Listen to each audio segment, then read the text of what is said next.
Cognitive Therapy라고 해서 인지치료라고 하고요. 자, 아론 벡이 대표적인 학자가 됩니다. 자, 인지치료를 그대로 해석하면 인지의 문제 원인이 있으니 이걸 치료하는 것이다 라고 보시면 돼요. 자, 문제 원인은 인지적 왜곡 또는 오류예요. 그러면 이것을 해결해야 될 거 아닙니까? 해결하는 것이 목표겠죠. 따라서 목표는 인지 재구성이 될 것이다.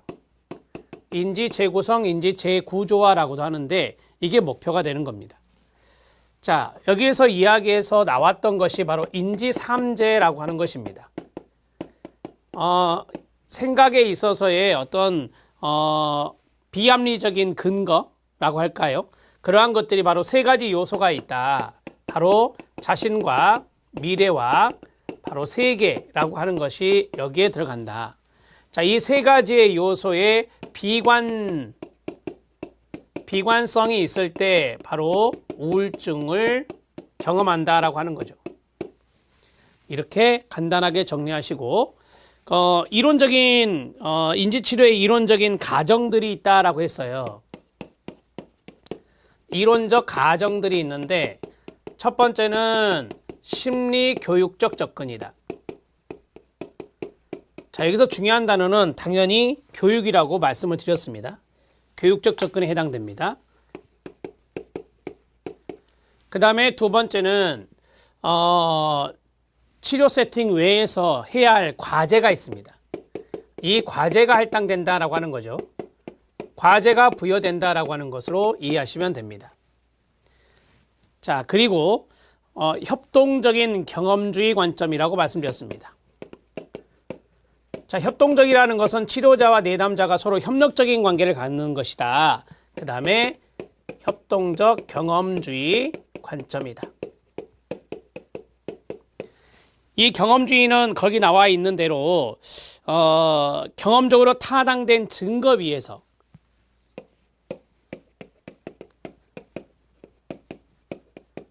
경험적으로 검증된 바탕 위에서 기법이 선택된다. 이렇게 말씀을 드렸죠. 자, 그리고 거기에 특징들이 쭉 있었는데 여기 인지치료는 시간 제한적인 거예요. 단기고요. 그 다음에 구조화되어 있고요. 예, 그리고 지시적이고요. 이거는 치료자가 내담자의 인지적 왜곡을 수정할 수 있도록 교육, 코칭이라고 하는 것을 중요하게 생각하기 때문에 치료자의 역할이 많습니다. 치료자의 역할이 많이 요구되는 것이 바로 인지치료다. 이렇게 말할 수 있어요. 자, 이 정도 보시면 되겠습니다. 특징 봅니다. 앨리스와는 달리 탐색적인 접근을 지향한다. 참고하셔도 되고요. 인지적 오류 왜곡을 문제 원인으로 파악한다고 말씀드렸습니다. 자, 실력 따지게 보면 합리적 정서행동 치료, 우리 앞에서 배웠던 거, 비합리적 신념에서 경직된 당위성과 평가적 신념을 문제시하고 판단적, 자기 파괴적 결론에 이르게 된다라고 보는 거고요. 자, 코그니티브 세라피 인지치료는 당위성이나 평가적 신념보다는 개인의 정보 처리 과정에 나타나는 오류, 이게 바로 인지적 오류라고 해요. 이런 것들이 심각하다고 파악하는 것이죠. 그래서 방향은 같지만 쓰는 용어들이 좀 다르다, 이렇게 보시면 되겠습니다. 도식이 나왔습니다. 자신의 인지구조에 따라 특정 자금에 선택적으로 주의를 기울여 반응하게 되는 인지구조를 스키마, 도식이라고 하는데, 되게 이제 아론 벡에 의하면 역기능적인 인지도식이 문제가 된다라고 해요. 그래서 역기능적인 인지도식에서 스키마가 나오기 때문에 도식이라는 단어를 넣어드렸고요. 자동적 사고, 그 자리 밑줄 쫙 그어주세요. 자동적 사고는 생활 속의 사소한 자극에 의해 매우 자동적으로 생성되는 사고라고 해요. 어떤 사건이 있으면 이게 자동적으로 떠오르는 생각들이 있죠. 이런 것들이 자동적 사고인데 이게 긍정적일 수도 있고 부정적일 수도 있어요. 자, 한 개인이 어떤 상황에 대해 반응하여 떠올리는 자동화된 사고로서 부정적일 수도 있고 긍정적일 수도 있어요. 개를 보고 귀엽다고 쓰다듬는 사람을 볼 때마다 더러워라는 생각이 들고 움찔하는 경우, 이런 것들이 이제 되게 부정적 자동적 사고에 해당될 수 있는 것이죠. 자, 인지적 오류의 유형, 이게 중요한 거예요. 별표 2개 쳐주시고 개념도 나올 수 있고 사례도 나올 수 있으니까 다 알아두셔야 됩니다. 생활 사건의 의미를 해석하는 과정에서 나타나는 추론 과정의 체계적 오류를 말하는데, 우리가 이제 여러 가지의 내용이 있지만 지금 여기에서 이야기하는 내용들 한 7가지 정도가 있는데, 이 내용 정도만 아셔도 무방할 듯 합니다. 첫 번째는 전부 아니면 전무의 사고, 이분법적 사고라고 하거든요. 오른쪽에 equal, 흑백 논리라고 쓰면 돼요. 똑같은 말이에요. 흑백 논리. 그 다음에 과잉 일반화가 있어요. 2번에 과잉 일반화, 오른쪽에 과일반화라고도 해요. 자, 그 다음에 3번은 의미 확대와 의미 축소가 있어요. 의미 확대는 극대화를 말하고 의미 축소는 극소화를 말하는데, 자, 과장과 축소도 동의어예요. 과장 또는 축소, 과장 또는 축소. 자, 그 다음에 네 번째 정신적 여과, 선택적 추상화, 2개 동의어예요. 자, 하나만 더 쓴다면 선택적 축약이라고도 해요. 선택적 축약이라고도 해요.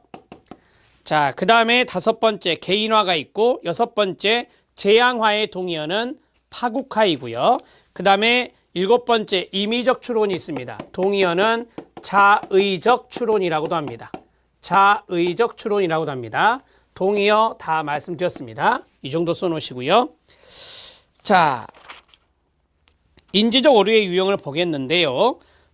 이것들은 다 생각을 잘못하고 있는 것들이에요. 인지적 오류 왜곡이니까. 그래서 바람직하지 못한 것들이다. 그리고 이런 것들이 나타날 때마다 바로 아론백의 치료기법이 활용될 수 있다라고 하는 것이죠. 생활 사건의 의미를 이것 아니면 저것이라는 식의 이분법적 범주로 나누어 둘 중에 하나로 생각하는 오류가 됩니다. 완벽하게 성공하지 못하면 실패한 것이야. 나를 좋아하지 않으면 싫어하는 것이다 라고 하는 거예요. 이 사례 아이콘 있잖아요. 거기 앞에다 다 형광펜으로 밑줄 쳐놓으세요. 아니면 별표 치세요. 그게 이제 사례 문제가 잘 등장하기 때문에 그래요. 자, 이걸 그림으로 그리면, 여러분 그림 그릴 필요 없어요. 흙이 이게 백이고요. 이게 흙이에요. 이거 아니면 이거예요. 여기 중간지대가 없는 거예요. 중간지대가 없는 거, 그게 바로 흑백 논리다. 이렇게 보시면 돼요. 융통성이 없죠. 경직되어 있어요. 자, 과잉 일반화예요. 과잉 일반화는 중요한 게 한두 번의 사건, 이게 중요한 거예요. 한두 번의 사건에 근거를 해요. 생각을 할 때.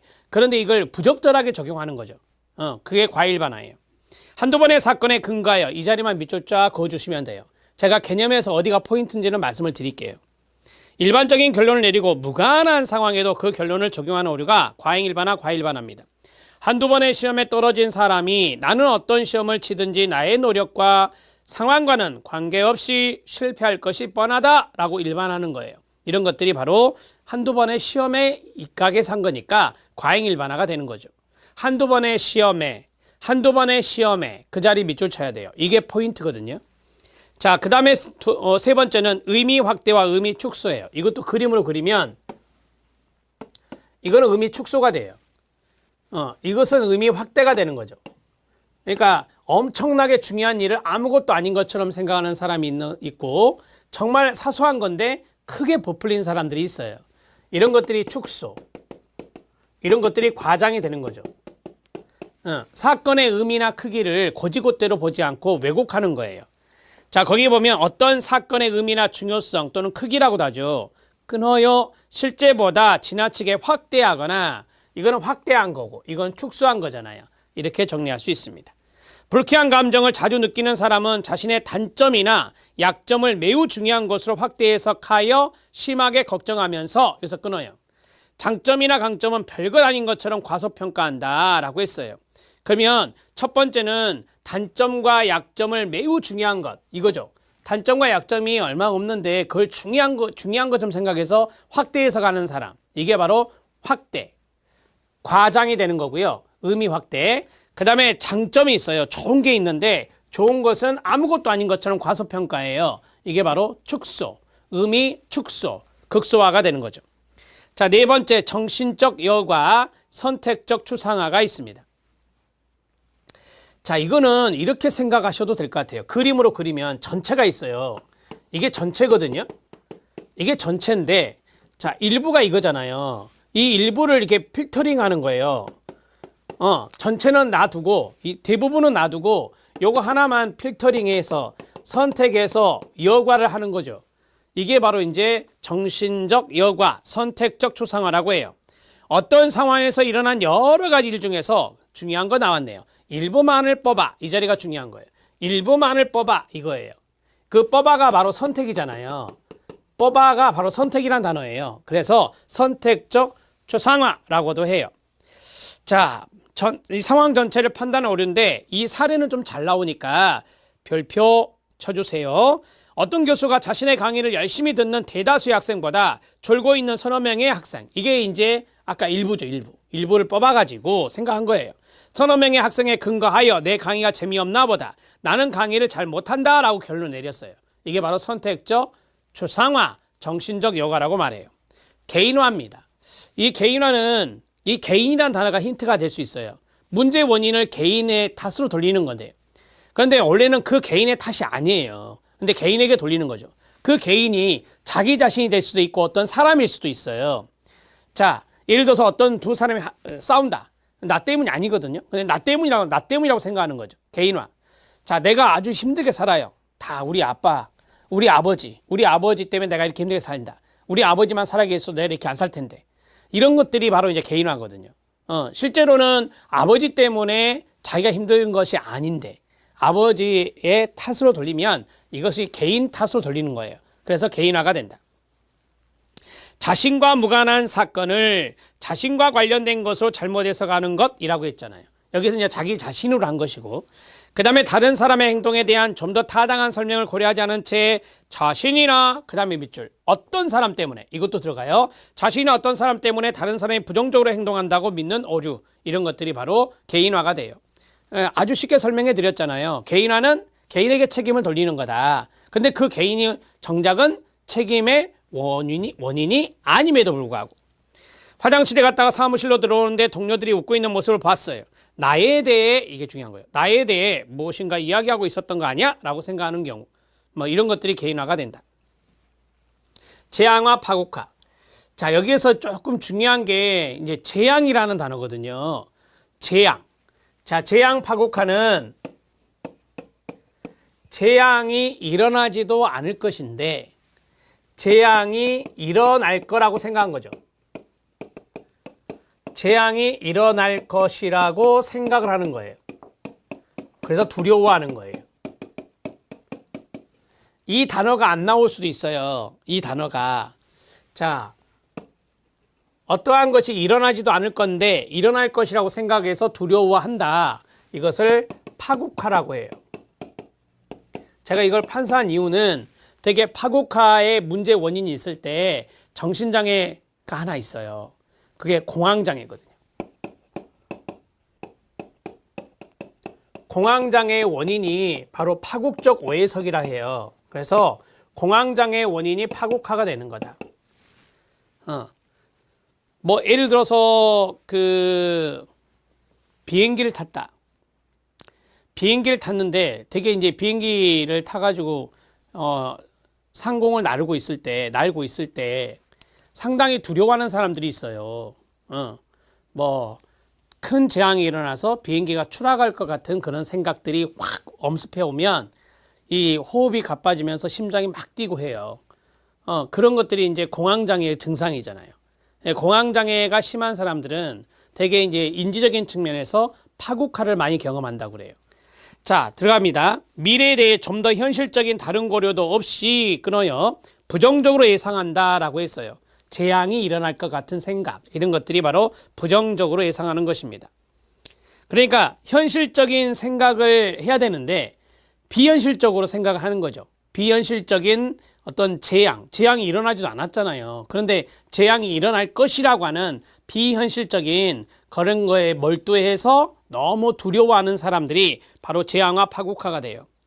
화를 잘 못 내지 못하고 억누르는 사람들 중에는 내가 한번 화를 내면 폭발하고 말 거고 그렇게 되면 난 전혀 제어하지 못하고 끔찍한 일이 일어나고 말 거야 라고 생각하는 경우, 이런 것들이 끔찍한 일이 일종의 재앙이거든요. 그러한 것들이 바로 재앙과 파국하다 이렇게 보시면 됩니다. 임의적 추론입니다.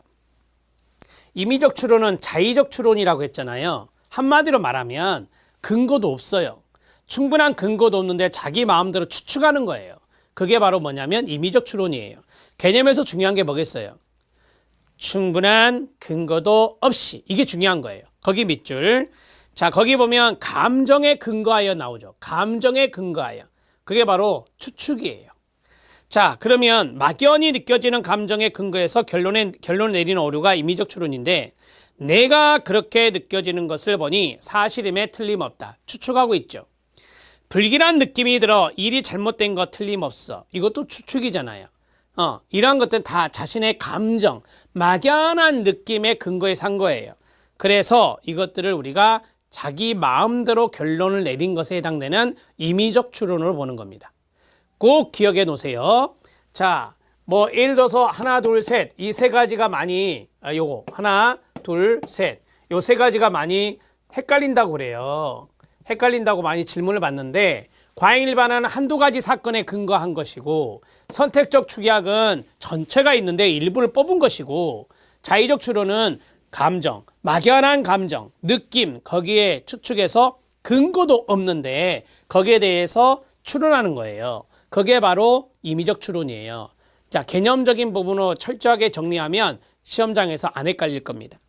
자, 기출문제 확인학습 보시죠.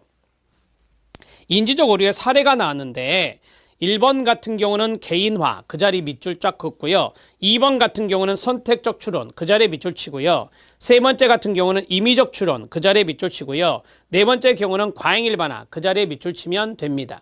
제가 많이 헷갈립니다 라고 했던 것이 2번, 3번, 4번이잖아요. 2번, 3번, 4번, 그게 바로 이거예요. 2번, 3번, 4번에 밑줄 묶어서 별표 1번 들어갑니다. 내담자가 두 번째 회기에 오지 않았을 경우 첫 회기에서 내가 동그라미 내가 뭘 잘못했기 때문이라고 강하게 믿는다. 개인화죠. 문제의 원인을 자신 탓으로 이기는 거. 많은 사람들 앞에서 강의를 했는데 대다수 긍정적인 반응보다 소수, 그 자리부터 가로, 소수의 부정적인 반응에만 초점을 맞춰 가로 닫고 뭐예요? 네, 아까 했던 정신적 여과, 선택적 추론이죠.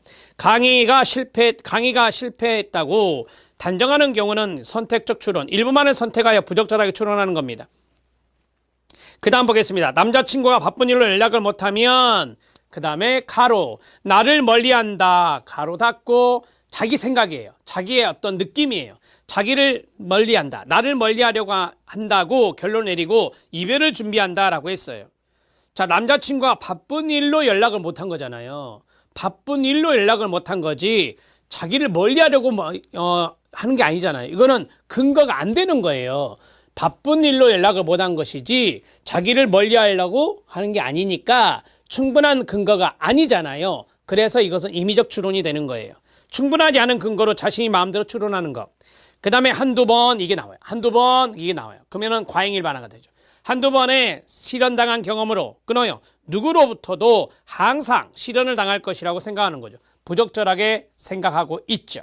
자, 과잉일반화입니다. 한두 가지 사건에 의해서 부적절하게 적용하는 것입니다. 자, 됐습니다. 그 다음에 이제 밑에 이미지가 하나 나와요. 그 이미지를 잘 보세요. 설명을 해드릴 테니까. 인지치료 이론에 따른 심리적 문제의 발생 과정인데요.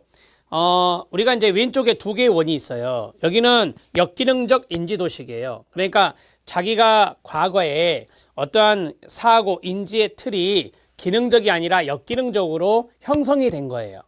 자, 그 다음에 위에 보면 환경적인 스트레스가 있어요. 그 다음에 부정적인 생활 사건들이 많았어요.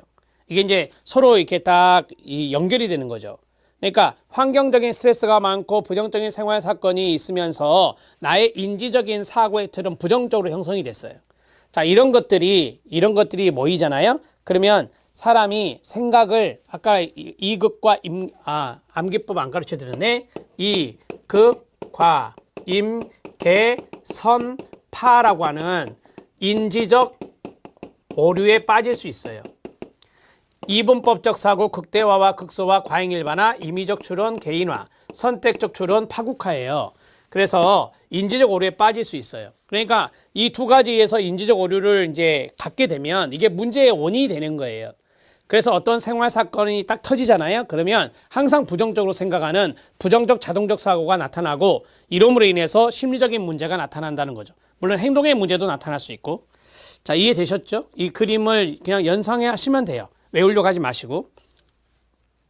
네 번째, 인지치료의 목표와 방법입니다. 인지치료 목표는 내담자가 보다 건설적이고 목표지향적인 활동에 참여하면서 자신의 능력에 대한 부정적이고 역기능적 사고를 변화시키는 거다. 이거잖아요, 이거. 인지재구성이 목표예요. 오른쪽에 인지재구성 쓰면 돼요. 자, 치료 초기에는 비교적 인식되기 쉬운 부정적 자동적 사고에 초점을 두어 스스로 이러한 자동적 사고를 식별하고 평가하여 수정할 수 있도록 돕는 겁니다. 그러니까 초기에는 딱 식별할 수 있는 게 어떤 사건이 있을 때 항상 부정적으로 생각하는 것들이 보이거든요. 그래서 부정적 자동적 사고를 변화시키려고 노력을 하는 거죠.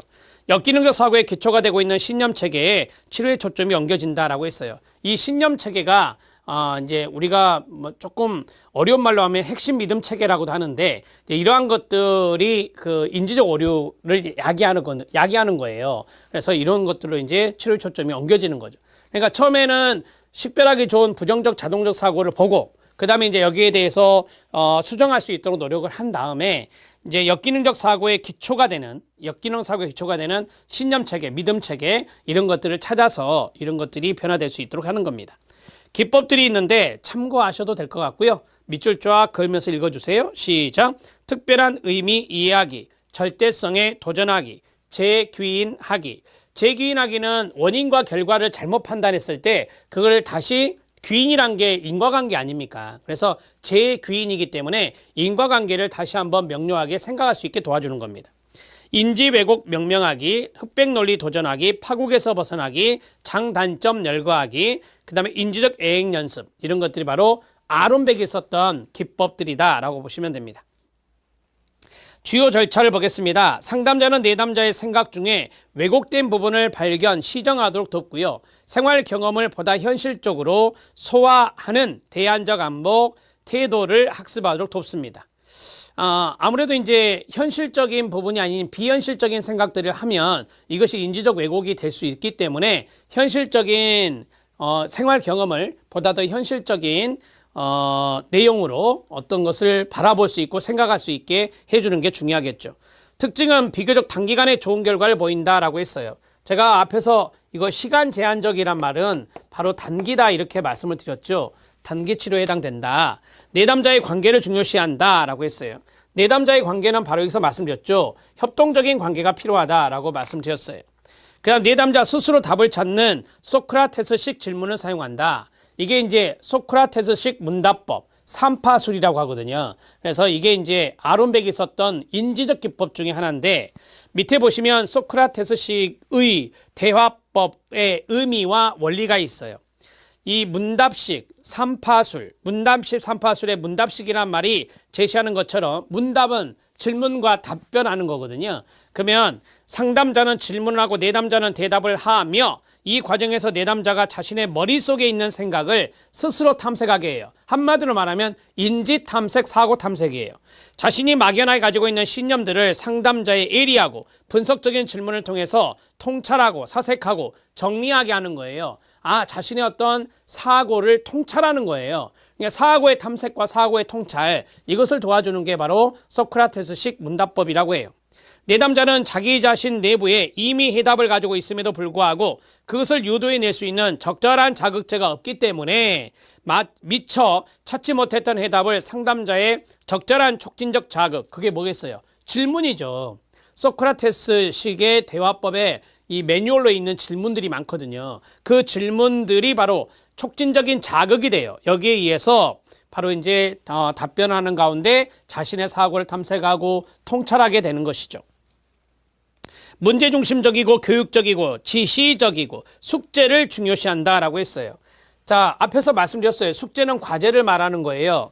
그 다음에 지시적이다, 교육적이다, 심리교육적 접근. 그 다음에 여기 보면 지시적이란 말이 있죠. 앞에서 했던 내용들이 다 여기에 포함되어 있습니다.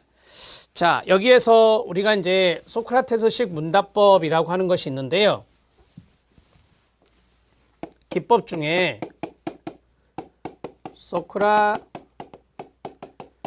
소크라테스식 문답법, 대화법이라고도 하고 삼파술이라고도 해요. 삼파술.